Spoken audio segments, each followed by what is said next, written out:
I'm happy to be here with you today to share the story of this Viking village. Welcome to the edge of the north, where the land meets the sea and the air carries both salt and pine. Beyond the fjords and through the forest, you find a village not large, not loud, but lasting. A Viking village built of weather-worn wood and stone. Here, time moves with the tide. Imagine the scent of wood smoke curling into the twilight sky, carrying with it the aroma of roasting meats and fragrant herbs. The faint imprint of where the sun has shone, and the patterns of shadows cast by the tall pillars. Within the longhouse's embrace, there are signs of life everywhere. Sunlight streams through openings in the roof, illuminating dust motes dancing in the air. Hear the crackling of a small fire in the hearth, chased by the murmur of voices. Scattered amidst the houses are gardens bursting with the colors and textures of life. The rope handle of the bucket creaks rhythmically as she pulls it up, its earthenware clay jarred secured with a leather strap. The water, crystal clear and brimming with life, is a precious resource in this land of rolling hills and dense forests. Her fingers, nimble and swift, dance across the loom, transforming simple threads into intricate patterns that will adorn the homes of her people. Sparks fly, their fleeting brilliance rivaled only by the fire burning in his forge. Each swing of his hammer echoes with tradition, each piece he crafts imbued with the strength and skill of his Viking heritage. Beside her, a young girl, eager to learn the skills of her mother, mimics her movements, her own small loom mirroring her mother's. The air is filled with the sweet scent of freshly cut wood and the rhythmic scrape of the knife against the grain. With each stroke, the toy takes shape, a testament to the patience and precision required to master this ancient craft. The clink of tankards echoes, mingling with the murmur of voices and the crackling of the fire. Laughter rings out, chasing away the chill of the evening. Tales of daring adventures and heroic deeds are shared, transporting them to worlds of myth and legend. As the night deepens, the atmosphere shifts, becoming quieter, more reflective.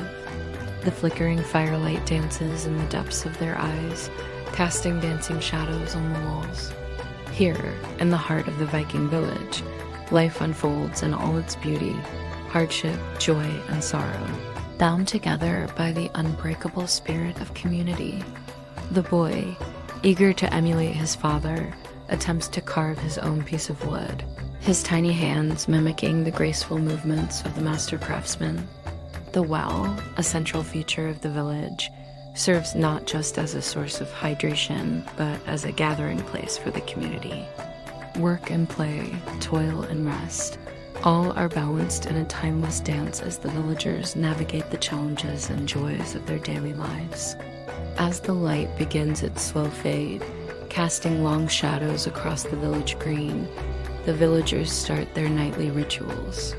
Children, their faces flushed with the excitement of a day well played, scamper home, their laughter echoing through the narrowing streets. The scent of wood smoke, carried on the evening breeze, draws them towards their warm hearths, promising tales and companionship as the darkness deepens. The longhouse, now aglow with the flickering light of torches, becomes the center of activity once more. Villagers, young and old, gather within its sturdy walls, drawn by the promise of warmth and camaraderie. As she fills her jars, she might exchange news and gossip with her neighbors, the well becoming a silent witness to their joys and woes. The crisp scent of parsley, dill, and chives mingles with the sweet aroma of ripening berries.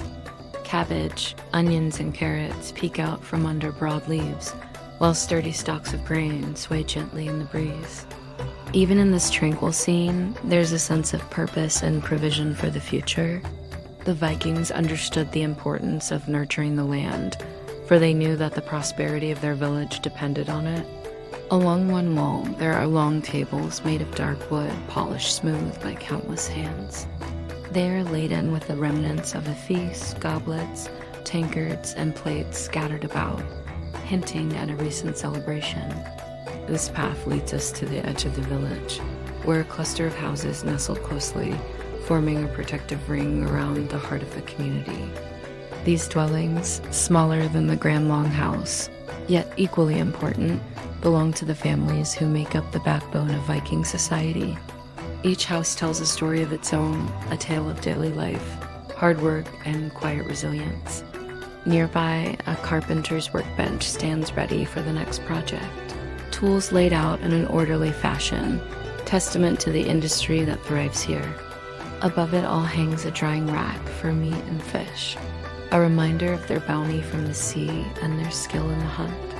It's a place of duality, of work and revelry, of quiet contemplation and roaring celebration. It reflects the Viking zest for life and their deep connection to their surroundings.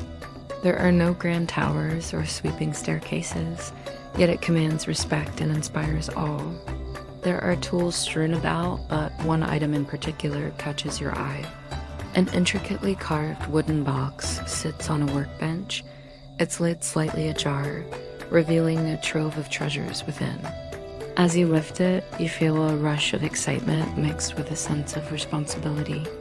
The box is filled with intricate pieces of jewelry, each telling a story of its own. Runes glint back at you, their ancient symbols holding secrets of Norse mythology and folklore. A necklace of interwoven silver, adorned with the head of a snarling wolf, speaks of loyalty and courage. Meanwhile, a bracelet bearing the image of a soaring eagle signifies freedom and the boundless spirit of exploration. Its sturdy design speaks of generations past, of skilled hands hewn from the very heart of old, gnarled trees. These Vikings knew the value of resilience.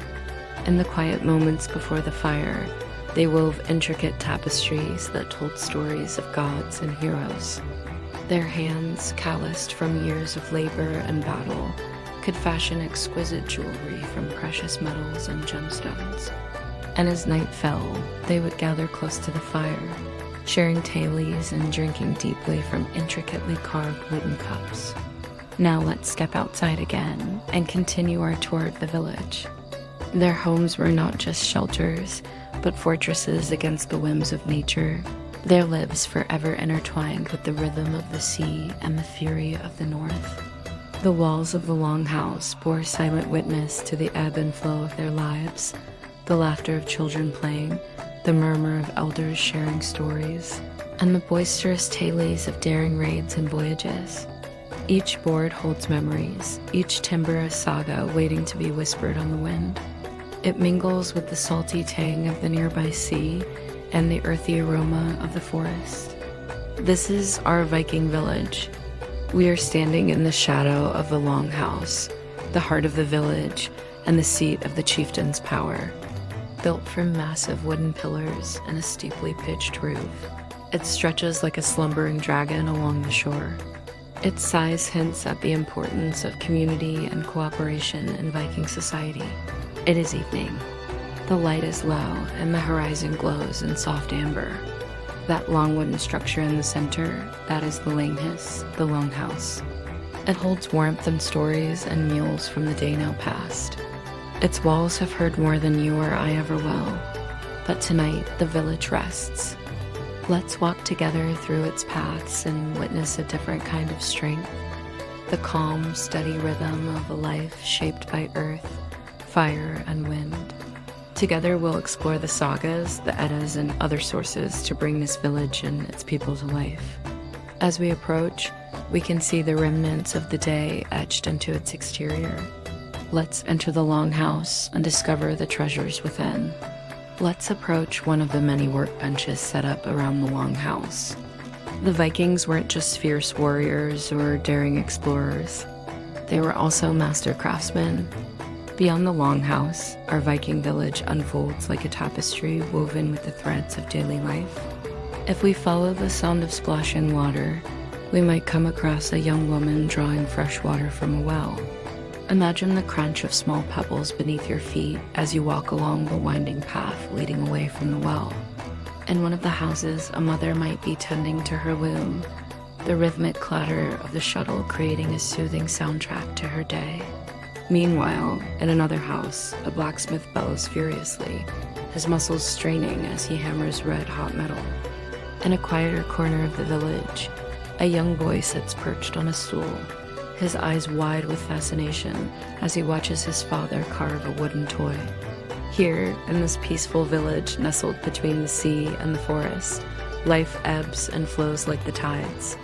Within the longhouse, the air buzzes with conversation as friends and neighbors recount the events of the day. This is a place that time forgot. Here in the heart of Scandinavia, life moves to the beat of an ancient drum. No longer a part of Europe's bustling modern world, its people have turned back the hands of time, embracing a lifestyle unchanged for 2,000 years. Each home tells a story of generations past. The thatched roofs slope low to meet the ground, forming a protective shield against the harsh Scandinavian winters, heavy snowfall, and fierce storms. Just outside, animal skins hang from hooks, slowly drying in the crisp mountain air. Here, the tranquility of the moment is palpable. The goats are huddled close, seeking solace and warmth in their shared space. An elderly man sits upright, his weathered face etched with the stories of a life well lived. In the solitude of this ancient village, surrounded by the remnants of a bygone era, we find a community that has chosen to disconnect from the relentless march of modern time. It's a choice that has allowed them to preserve a way of life that feels centuries old. As I continue my exploration of this captivating village, I can't help but marvel at the ingenuity and resourcefulness of its people. Every aspect of their lives is deeply intertwined with the natural world that surrounds them, and they have mastered the art of living in harmony with the environment. But it's also a way of life that resonates with a deep human need for connection, for simplicity, and for a profound sense of place. The houses, built from thick timber, blend seamlessly with the lush greenery of the mountains. Their respect for the natural world is evident in the reverence with which they treat their surroundings. But by embracing a way of life that has stood the test of time, come and discover the beauty of a life lived in sync with the rhythm of the earth. Experience the warmth of a community that values authenticity and sustainability.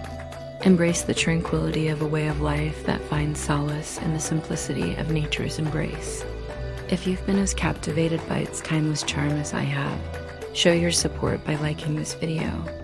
Your support means the world to us and will ensure we keep bringing you fascinating stories from around the globe. Don't forget to subscribe for more mesmerizing tales. Until next time, stay curious and keep exploring. They have shown us that progress and tradition are not mutually exclusive. In fact, they complement each other in a beautiful dance of advancement and heritage. They understand the delicate balance that sustains life in the mountains, and they live in harmony with it. Their actions are guided by a deep sense of responsibility, ensuring that they take only what they need and give back in return. Listen to the whispers of history carried on the mountain breeze. Feel the pulse of tradition that beats strong and steady in the heart of this remarkable community. Allow yourself to be enveloped by the magic of a place where time seems to slow down, where nature is revered, and where the human spirit finds solace in the embrace of an age-old way of life. Moss and clay, far from being mere building materials, are symbols of the deep connection these peoples share with the land.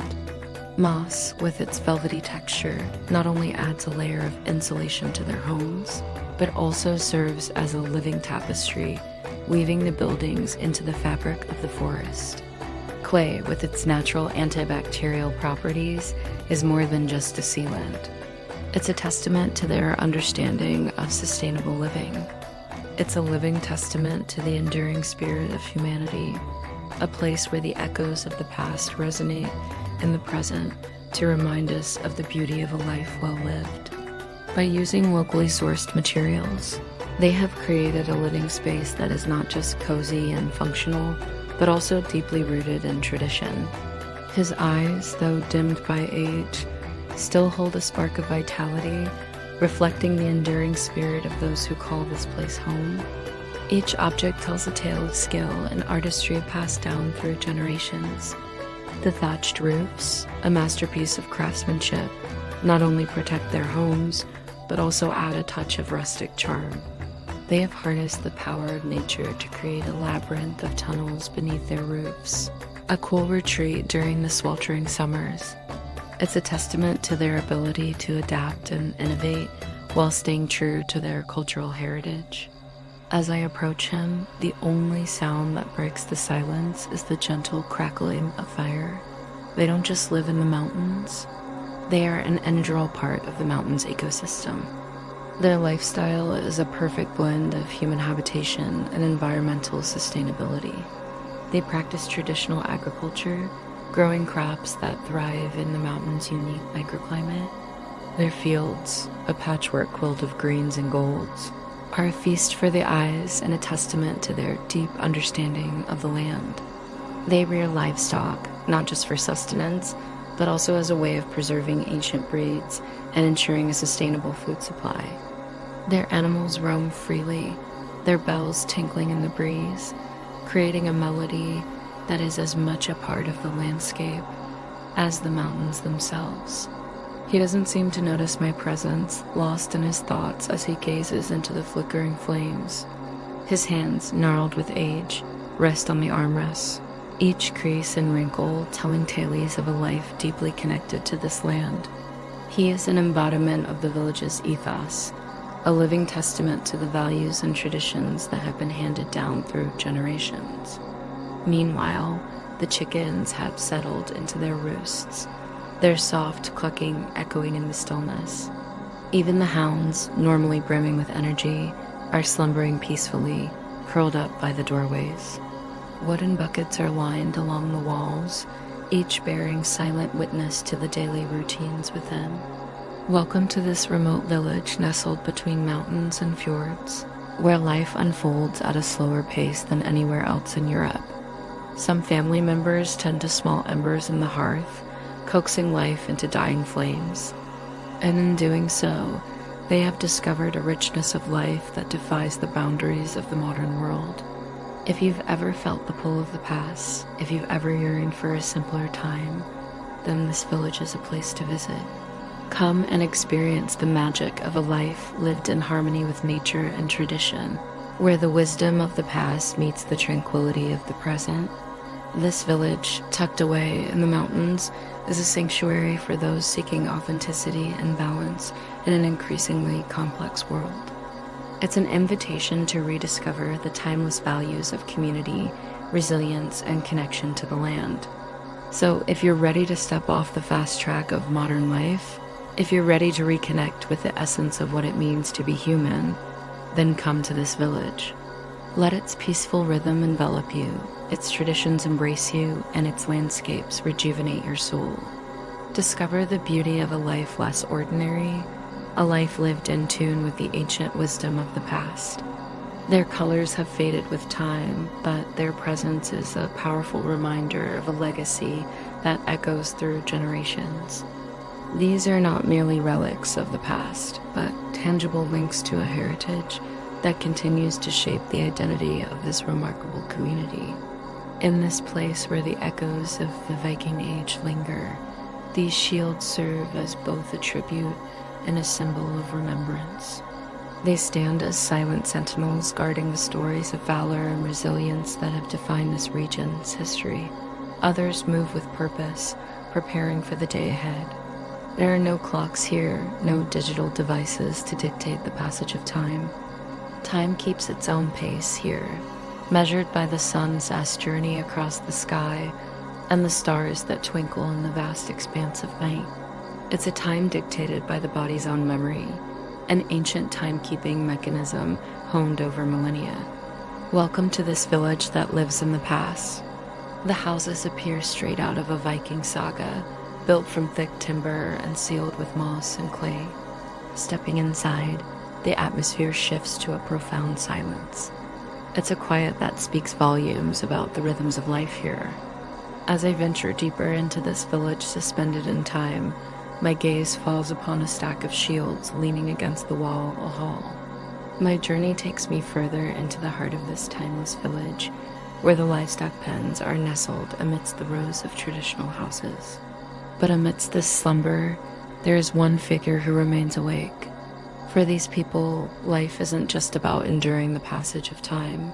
It's about cherishing every moment. In this remote corner of Scandinavia, they have found a way to make time stand still. Welcome to the village that has unlocked the secrets of a life well lived. One of the most striking features of this village is the masterful use of natural materials. Their mastery of natural materials extends to the intricate details of their homes, from the hand-hewn wooden beams to the hand-woven textiles that adorn their interiors. What sets this village apart is not just their architectural brilliance, but also their harmonious relationship with the natural world. It's not just about coexistence. It's about mutual respect and understanding. In this village, they have found a way to make time stand still, not by rejecting progress. If you are captivated by the allure of a life lived in harmony with nature and tradition, if you are inspired by the timeless wisdom of a community deeply rooted in its cultural heritage, then this village is a place to explore. As you wander through the village, let the vibrant tapestry of life unfold before you. This village is more than just a collection of houses nestled in the mountains. Thank you for joining me on this journey to the village where time stands still. Welcome back. There are many ways to tell a story. You can focus on the plot, on the characters or setting. You can show the entire story or just part of it. Why do you think I wrote it like that? Well, one reason is to play with expectations. At first, it seems as though the story will be about a princess and her execution. However, the line subverts this expectation by revealing that she isn't dead. This creates an immediate sense of mystery and intrigue, and encourages readers to wonder why she wasn't hung and what might happen next. Let me know down below. Let's begin with the technique we saw earlier, playing with expectations. Write a line that makes the reader question who or what the story is about. Remember, your story can be about anything. Write a line that sets the overall tone of the story. The tone is the author's attitude towards the subject matter, and it can significantly impact how readers perceive the story. I wanted something that would capture the essence of the story and set the tone for the series as a whole. I think it effectively sets the tone for the series and gives readers a taste of what they can expect from the story. Plus, it's always satisfying to see a good old-fashioned subversion of expectations played out on the page. And if readers are hooked by the opening line, they are more likely to keep reading to find out what happened to the princess and what other surprises await them in the story. After brainstorming ideas and playing around with different phrases, I landed on the line, "The princess wasn't hanging after all." I felt that this line perfectly captured the essence of the story. It was unexpected and intriguing, and it hinted at the subversion of traditional fairy tale elements that would run throughout the series. I also liked the way the line sounded. It had a nice rhythm to it and was easy to say, which I thought would make it memorable for readers. For example, you could open with, "It was a cold, dark night, the kind of night when bad things happen." This line immediately creates a sense of foreboding and sets a dark tone for the story. Or you could start with, "The sun shone brightly that day, casting long shadows on the cobblestone streets." This line creates a lighter, more cheerful tone and sets a different atmosphere for the story. It could be about a magical creature, a historical event, or even an ordinary day in the life of an extraordinary person. The possibilities are endless, so don't be afraid to think outside the box. Most stories will immediately describe the setting, introduce a character, or establish the plot. This line does none of those things. Instead, it hints at something important while leaving readers with questions. Write a line that subverts the reader's initial assumptions about a character or situation. It is the first impression they get of your writing, and it can make or break their interest in reading further. So take your time, experiment with these techniques, and craft an opening line that will hook your readers from the very beginning. For example, you could start with a line like, "The dragon wasn't as fierce as they said it was." This line sets up an expectation of danger and power, but then subverts it by suggesting that the dragon may not be as scary as people believe. Or maybe you could write, "The queen's kindness was a well-crafted lie." This line creates a sense of mystery around the queen's true nature and suggests that there may be more to her than meets the eye. What was supposed to happen to the princess? Who's the narrator? And why do they care about the princess? By delaying these answers, I hook the reader's curiosity and encourage them to keep reading to find out what actually happened to the princess. You can start at the beginning, the middle, or the end. You can leave things to the imagination. You can break the fourth wall and so much more. Experimenting with these techniques lets you find your style and helps you become a better writer. It also lets you connect with readers in unique ways. For example, let's look at this opening line from my book, The First Binding. "The princess wasn't hanging after all." Another reason is to highlight the contrast between appearances and reality. And finally, this opening line establishes the story's tone. The matter-of-fact way the line is written creates a sense of normalcy despite the shocking content. It encourages readers to keep reading by posing questions and hinting at a subversion of their initial assumptions.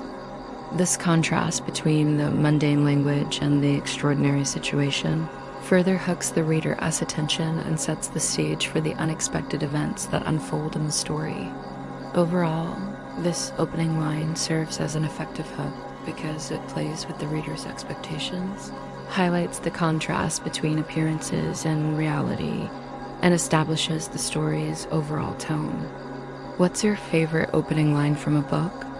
Now it's your turn to try out these techniques yourself and write your own opening line. Next, let's move on to the second technique, highlighting the contrast between appearances and reality. And finally, let's explore the third technique, establishing the story's tone. Remember, your opening line is crucial in drawing readers into your story. When I started writing my fantasy series, The First Law, I knew I wanted the opening line of the first book to be memorable. Looking back, I'm still really happy with my choice for the opening line of The First Law. This is a history hot tip from the National Park Service. In 1897, Eirik the Red was banished to the island of Eldey, where he built a farm and raised livestock. He lived there for 3 years before returning to Norway. This area is also known as the cradle of Icelandic civilization. It was here that the first permanent settlements were established by Scandinavian and Irish monks around 900 Abada. Soon enough, we've arrived at the site of Eiríksstaðir.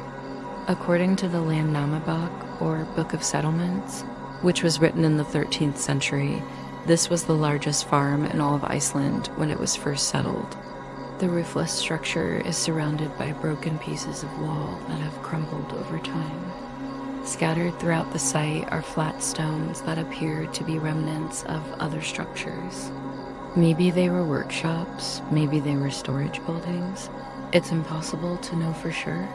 Even the foundations are gone now, leaving behind only a jumble of rocks.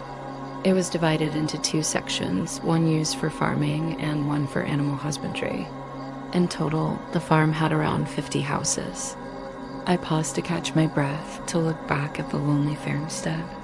But we can appreciate the stunning beauty of the landscape that they called home. My gaze sweeps across the dark gray of the lava fields and out to sea. The next stop on our journey takes us further down the Snæfellsnes Peninsula to the impressive Kirchhoffell Mountain. If you enjoyed this video, give it a thumbs up and subscribe to the channel to join me for more history hot tips and other exciting adventures. Have fun exploring.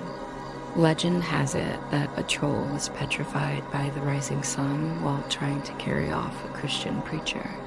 Today, it's one of the most photographed spots in Iceland. Check out my video to find out why. There's something magical about this place, a feeling that the past is still alive here. Though the foundations of the Longhouse have crumbled into the earth, the saga of Eric the Red lives on. Archaeologists have found a high concentration of animal bones here, along with remnants of pottery and other household items. Unfortunately, much of the site has been eroded away due to wave action and sliding earth. I feel a sudden urge to keep moving, so I turn and head back towards the car. As I walk, I'm struck by the stark beauty of this place. Behind me, I can see the dark gray of the lava fields, starkly outlined against the bright blue sky. Above me, seabirds call as they circle on thermals above the cliffs. All around me, the grasses sway gently in the breeze, hiding the rough lava underneath. What was once a cluster of buildings is now a jumble of rocks and dirt.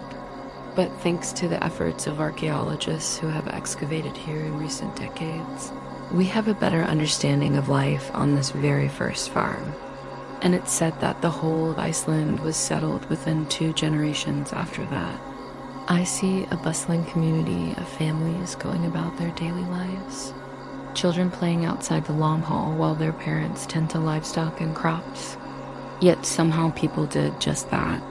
They farmed the rocky soil, raised animals, built homes, started families, and laid the foundation for the future of Iceland. Later, I see the arrival of longboats, carrying new settlers eager to start their lives in this rugged but beautiful land. Finally, I see Eirik returning from exile, surveying his domain one last time before sailing away to greener pastures, if you will.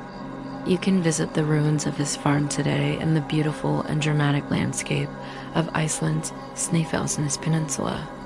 And it's just a short walk from the parking lot at the top of the peninsula. So let's do it. Hey, it's me. Welcome to my channel. Today we're exploring the Snæfellsnes Peninsula in Iceland. While living in exile, he cleared the land for farming, built a church, a fairly large longhouse, and many other buildings. But after 3 years, his exile was up and he returned to Norway. Eventually, he was granted land in Greenland, but that's a story for another day. So it should come as no surprise that the first stop on our journey is the settlement ruins of this very first farm. We'll hike about 2 kilometers or 1.2 miles along a level trail that begins at the top of the peninsula, winds its way down through the grass and lava fields, and ends abruptly at the spot where Eri the Red built his home away from home. As we walk, the wind whips through the tall grasses and billows out my rain jacket like I'm in some sort of an Old West saloon. As we near the end of the trail, we get our first glimpse of the remains of a turf wall. The saga goes that Eric the Red killed 2 men in a fit of anger, so he was exiled to this remote part of the island for 3 years. All that remains of the longhouse today are these 4 turf walls and a few scattered stones. There are middens or garbage piles scattered across the site too. Before we leave the site, I close my eyes and I try to imagine what life was like here more than 1,000 years ago. When I open my eyes, the wind has picked up and the grasses are bending low. It's not exactly a pleasant place to live. It must have taken a special kind of person to stay here. As I reach the top of the peninsula, I see the road leading down towards the coast. We may never know how many people lived here, what crops they grew, what animals they raised, or how long they stayed before moving on to other settlements. If you want to learn more about the people who first settled Iceland, be sure to check out the links below. Thanks for joining me. Hey everyone, welcome to another episode of Explore the World. Today we're visiting Iceland. This episode was made possible by our fans.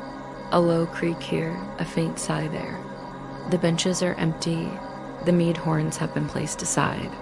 Near the hearth, a mother rocks a cradle with her foot. She hums not to lull, just to mark time. Across the room, 2 brothers sleep side by side, wrapped in thick fur, faces calm. Above them hangs a woven tapestry depicting Thor riding through a storm. Standing before you is a tall man with shoulders as broad as the doorway itself. Do you dare to step inside? He doesn't offer a word of welcome or a hint of what might lie within his home. The weight of his stare, though, the stories etched on his face, they beckon you forward. They weave a tale of resilience, of battles fought and won against the harsh embrace of the wilderness. Around the table sit men and women of all ages, their faces a mix of weariness and contentment. Yet as you observe the animated expressions, the gestures, the way their eyes light up when a particularly good story unfolds, you realize that some tales transcend language. You see camaraderie, the bond of shared experience, the comfort of longing. And in that moment, despite not knowing their language or much about their world, you feel a pang of longing for such connections. On the table beside a tankard, you see a small carving of a raven, its wings spread wide, as if ready to take flight at any moment. The men and women here are not merely enduring, they're thriving. They've carved out a life from the harsh embrace of the wilderness, and in doing so, they found a richness of spirit that you can't help but admire. Nearby, a bowl overflows with fresh berries, their vibrant colors a stark contrast to the furs draped over the nearby benches. Or do you keep observing from the shadows, letting their stories unfold around you? Where will you go from here? Perhaps you're drawn to the young man with his playful eyes, or maybe you're more intrigued by the enigmatic elder and his tales of the outside world. Whatever you choose, your next move will shape your experience here. Will you embrace the warmth of their fire and become part of their community? Or will you remain a silent observer, forever marked by the stories you've heard but never joined? And above it all, suspended from the ceiling, hangs a lantern filled with the flickering glow of oil and a wick, casting dancing shadows that play across the faces of those gathered around the table. We have many more adventures planned, and we'd love for you to join us. Also, be sure to visit our website. Until next time, stay curious, stay kind, and remember, the greatest adventures often start with a single step. You yearn to be part of their circle, to listen to their stories, and perhaps one day contribute your own. Their clothing is a study in leather and wool, practical yet comfortable. He's ruggedly handsome with a playful twinkle in his steel gray eyes. He leans back, studying you with an amused smile playing on his lips. He's not sneering at you, you realize, but rather he's curious, intrigued. And in that instant, a spark ignites, a connection that seems almost predestined. They're not merely sitting, they're engaged in a lively discussion, their voices echoing tales of the day's work, or perhaps of adventures in lands beyond the mountains. Among them sits an elder, his beard flowing down his chest like a frozen waterfall. His eyes, though, are sharp and keen, and you can't help but feel that he's watching you, gauging your every move. With each step you take toward the house, the tales seem to come alive, the very stones whispering of ancient sagas. Your hand hovers over the worn wood of the door, and for a fleeting moment, you feel the spirit of the wild, untamed land surging through you. It's a feeling of power, of connection to something primal and enduring. You feel the weight of your unknown origins pressing down on you, making you uncomfortable. The silence stretches, heavy with unspoken questions, and you know that soon you'll be asked to speak, to reveal the story of who you are and how you came to be here. But for now, you stand content to be a silent observer, drinking in the sights and sounds of this place that feels both alien and strangely familiar. His face, weathered and lined, seems to hold the stories of countless seasons. In one hand, he grips a hammer, its head gleaming even in the dim light. The room is filled with the scent of wood smoke and something else, something sweet and comforting that stirs memories you can't quite place. The space is dominated by a massive wooden table, its surface scarred with the marks of countless meals shared, victories celebrated, and stories told. Around the table are benches crafted with such care that each curve and angle seems to fit the contours of your own body. And hanging from the walls are not weapons or shields, but tapestries depicting scenes from Norse mythology, From the fierce battles of gods and giants to the more intimate moments of their lives. It's as if you've stumbled upon a secret gathering of the gods themselves. His eyes, the color of storm clouds, seem to pierce through you. He doesn't speak, but his gaze does. It's a question without words, a challenge. Behind him, you glimpse the warm interior of the house, hinting at the safety it holds. But something in the man's stance, the set of his jaw, the grip on his hammer, tells you that entering might be like walking into a wolf's den. Even the gods, it seems, must ride through darkness. Outside, the wind rises. It bites at the cracks in the walls. But inside all is well. For a moment, you are lulled into the easy rhythm of existence. Just breathe. That's it. So thank you all so much for supporting us and for making this trip possible. Inside the longhouse, the fire still burns. Its heat presses softly against the wood beams. Then you hear it again, a scraping at the door, a muffled call, something about supplies running low. And as you turn to leave, you remember that you came with no supplies of your own. Then suddenly, through the trees, you see it. In the distance, a faint glow flickers like a fallen star. With renewed hope, you quicken your pace, drawn toward that distant light. Are you nearing the end of your journey? Is help at hand? Or is this just another trick of the night? You don't know where you are or how you got here. The only thing you have is this old, battered backpack. With a deep breath, you sling it over your shoulder and step out into the chill night air. There's no moon tonight, but the sky is clear and the stars shine bright, guiding you down a barely visible path. The crunching of gravel underfoot, the distant call of an owl, the murmur of the stream ahead. These sounds, they weave together into the soundtrack of your journey. As you follow the path, the darkness seems to deepen, swallowing the sounds and the light of the stars. You're standing in front of a longhouse. The structure is simple yet sturdy, built of wood and stone, its roof heavy with layers of sod. From within, the flickering glow spills out, casting long shadows on the ground. As you approach, the rhythmic thud of a hammer echoes out, blending with the murmur of voices. Curiosity and a sliver of apprehension tugging at your heart. You hesitate for a moment before reaching out to knock. Before you can even knock, however, the door swings open. For a moment, you're frozen, caught between the pull of warmth and safety and the instinct to flee from danger. What do? The man remains silent, his eyes unwavering. The man's gaze never wavers, and as you finally push the door open and step inside, you're met with a sight that makes your breath catch in your throat. Stepping inside, you find yourself in a spacious hall lit by the dancing flames of a hearth at its far end. But it's the people within the hall who truly capture your attention. At first, the chatter seems foreign to you, a melody of words you don't understand. One of the men, younger than the rest, catches your eye. As you stand there absorbing the scene, aware of all eyes upon you, you're acutely aware of being an outsider. As you continue to observe, you notice details that weave together a rich tapestry of life in this remote corner of the world. It's a scene of simple existence, yet it resonates with a profound beauty that touches your soul. Now it's your turn to make a choice. What do? Do you introduce yourself to the people in the longhouse? This is your choice, traveler. Thank you for joining us on this journey.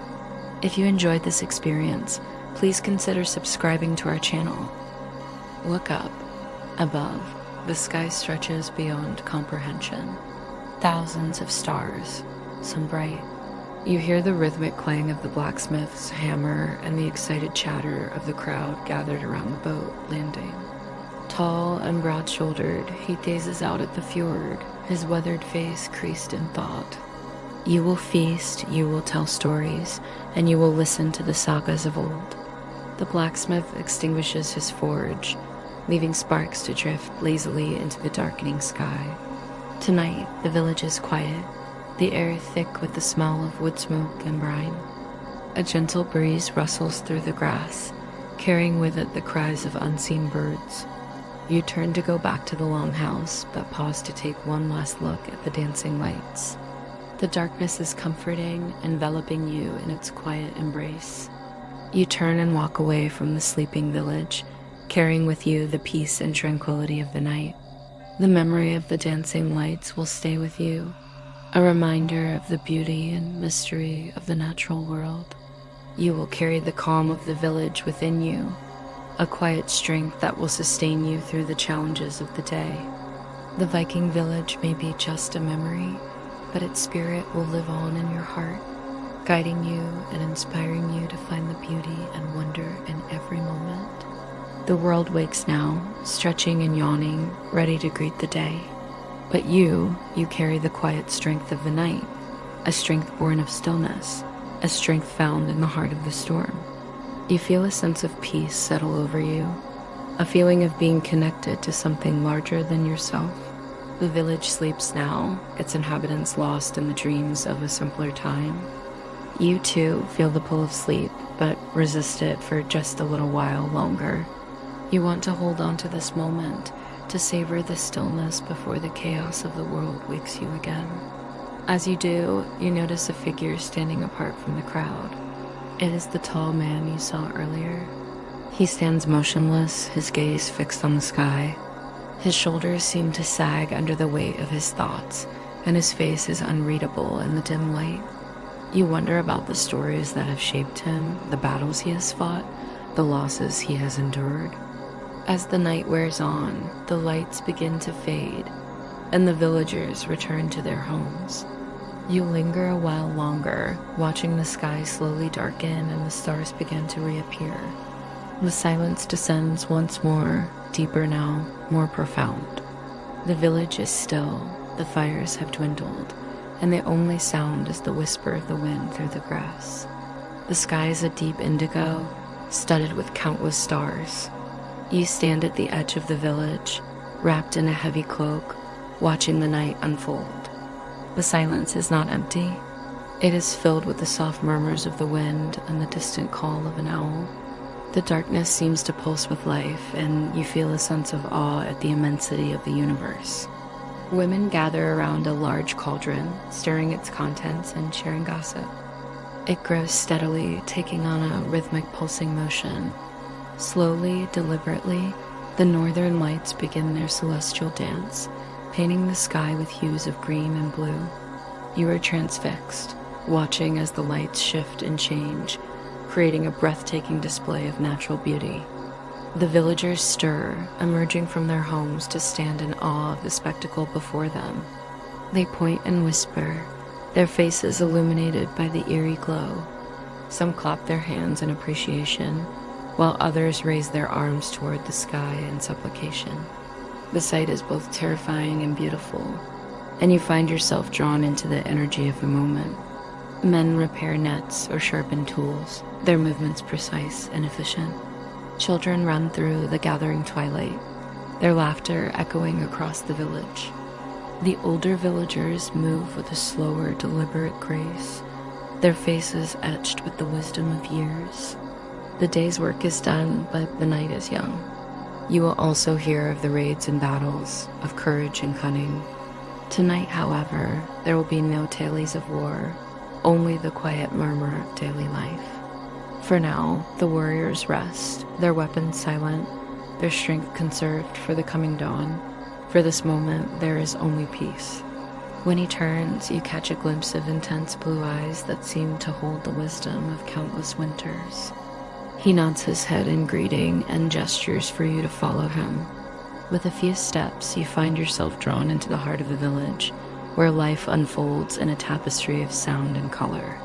Laughter and conversation weave together with the murmur of daily tasks. You have arrived during a rare moment of calm, a lull before the evening's activities. As the sun dips lower in the sky, casting long shadows across the village, you feel a sense of anticipation building. With each step closer to the shore, you hear more and more. Babies gurgle, a raven squawks, a man sings out a rune. There are countless sounds, yet none intrudes upon the others. Life here seems full, not loud. The closer you come, the more detail you notice. A wide-eyed child points at you from atop a nearby boulder, his small hand clutching a wooden sword. A woman kneels beside a rock-lined garden bed, her fingers deftly weaving a net. Nearby, a young boy struggles to wrangle a stubborn goat, his face flushed with effort and excitement. On the far side of the village, a pair of men engage in a heated discussion, their voices rising above the clamor of the waterfront, some barely clinging to view. Then something stirs, faint green light. The northern lights, the aurora, flicker across the sky. They dance slowly, deliberately, not a performance, but a movement. A reminder that the sky is alive. Some say the lights are spirits. Others, the breath of old gods. Most just watch and wonder. And so do we. The village is silent now. Eirik has returned to the longhouse. He places his lantern on a stone ledge. It gutters once, then settles. He adds a final piece of wood to the fire, then lowers himself to the ground, wrapped in wool and quiet. For days, you have followed a winding trail from the south, passing through forests and along fjords, always upward, always seeking the sun, now finds you here. Your guide, a weathered man named Eirik, slows at the crest of a rise. Below, spread between mountain and sea, lies the village of your dreams. Where does one start when all is story? What do you see when the world first unfolds before you? How do you name what you know not yet to be named? From the sea, the village comes into view, a trio of longhouses nestled in the crook of a fjord. Beyond, mountains rise to pierce the clouds. Closer, the wind whispers through tall grasses and whips the surface of the water into white caps. A gull cries overhead, diving toward the water. Sunlight glints off a shield, and the faint thud of hammers echoes through the air. As you begin your descent to the shore, the sounds of the village wash over you. Children's laughter mingles with the barked commands of a boatman maneuvering a small vessel in the shallows. Nearby, a woman calls out as she hauls in a net filled with fish. The steady thwack of a hammer against steel rises above the din. In the distance, a dog barks furiously. Outside, a thin mist begins to form over the grass. The fjord reflects the stars. The northern lights fade into blue. Everything holds. Nothing rushes. You have walked among a people shaped by weather, stone, and rhythm. You have witnessed a night not of action, but of presence. The Viking village remains. It needs no ending, only continuation. And as the world turns once more toward light, you carry the calm of this place with you, quietly, steadily, like the sea. A village in the fjords of Norway. The year is 832 a dead. You have traveled far to reach this remote settlement of longhouses huddled against the cold.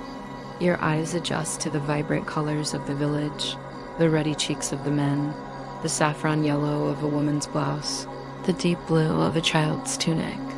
As you near the center of the village, you spot a lone figure standing apart from the others. When the sky darkens and the stars emerge, you will gather with the villagers around the great longhouse. With the last rays of daylight, the village prepares for the coming night. Soon, the sky will blaze with the colors of the aurora borealis, and the elders will tell stories of the gods and heroes of old. As the minutes pass, the stars begin to twinkle more brightly, and a faint green glow appears on the horizon. As the display reaches its peak, the entire sky seems to be ablaze with light, and you feel a sense of wonder at the majesty of the natural world. You walk slowly, feeling the soft earth beneath your feet and the cool night air on your skin. As the first rays of sunlight begin to touch the horizon, you know it is time to go.